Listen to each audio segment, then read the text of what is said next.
मुझे देख रहे हैं MNS न्यूज लाइव पर। खबरों की शुरुआत करें इससे पहले एक नजर आज की हेडलाइंस पर।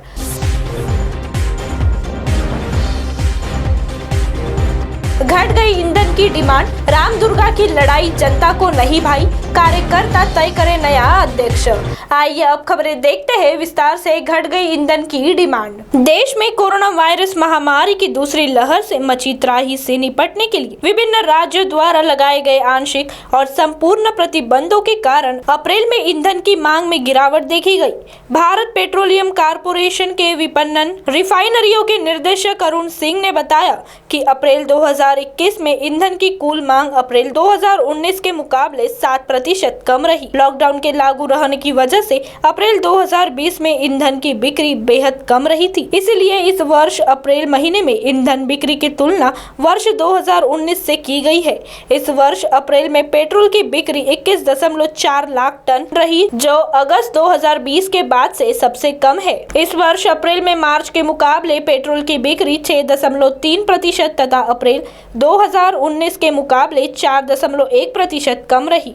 वहीं पिछले वर्ष अप्रैल में पेट्रोल की बिक्री 8,72,000 टन रही थी। डीजल की बिक्री भी अप्रैल 2021 में 50.9 लाख टन रही, जो पिछले महीने के मुकाबले 1.7% और अप्रैल 2019 की तुलना में 9.9% कम है। तो वही दूसरी ओर रामदुर्गा की लड़ाई जनता को नहीं भाई। 5 राज्य बंगाल, तमिलनाडु, असम, केरल व पुडुचेरी के विधानसभा चुनाव में भाजपा ने सिर्फ बंगाल में ही जोरदार व आक्रामक ढंग से चुनाव लड़ा, लेकिन प्रधानमंत्री नरेंद्र मोदी की दर्जन भर रैलियां, केंद्रीय गृह मंत्री अमित शाह व पार्टी अध्यक्ष JP नड्डा के धुआंधार रोड शो सभाओं के बावजूद वह 100 का आंकड़ा नहीं पार कर सकी।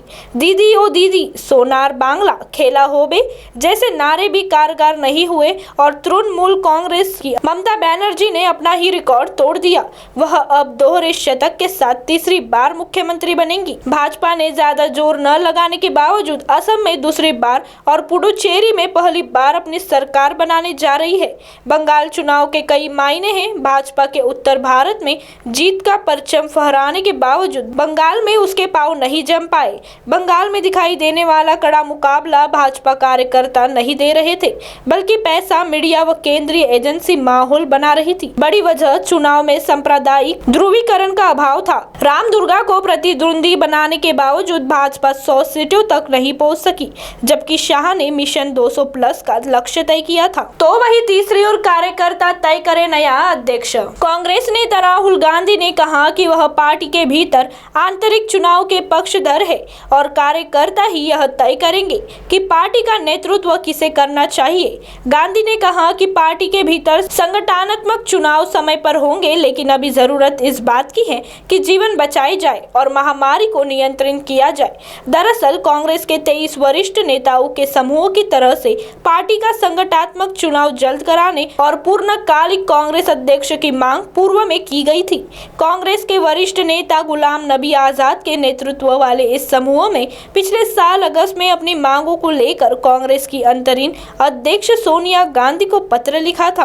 कांग्रेस प्रमुख सोनिया गांधी ने कहा था कि कांग्रेस को जून 2021 तक नया कांग्रेस अध्यक्ष मिलेगा। अब आप हमारे चैनल को ऐप पर भी देख सकते हैं। प्ले स्टोर में जाकर MNS हिंदी लिखिए और ऐप डाउनलोड कीजिए। साथ ही साथ आप हमारे फेसबुक पेज को भी लाइक कर सकते हैं और उन पर भी खबरें देख सकते हैं। लिंक हाइक ट्विटर, इंस्टाग्राम पर भी आप हमारे खबरों को देख सकते हैं। आप हमारे चैनल को यूट्यूब पर भी देख सकते हैं और इसे यूट्यूब पर सब्सक्राइब करना ना भूलें। फिलहाल वक्त हो चला है एक ब्रेक का। ब्रेक से लौटने के बाद देश और दुनिया की तमाम खबरें देखने के लिए जुड़े रहिए हमारे साथ MNS न्यूज लाइव पर। नमस्कार।